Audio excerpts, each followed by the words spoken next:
चिकी लिपि का जन्म हुआ था, संथाली भाषा का गौरव बढ़ा था।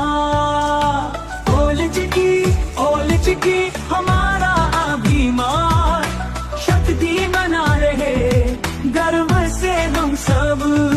संथाली संस्कृति का दिया दीपक, ओल चिकी लिपि से हुआ ज्ञान का प्रचार। कलम चला कर रचे नए अक्षर, संथाली साहित्य का किया संवर्धन। गाँव गाँव शहर शहर फैला ये ज्ञान, ओल चिकी लिपि से हुआ ज्ञान का प्रचार। ओल चिकी हमारा अभिमान।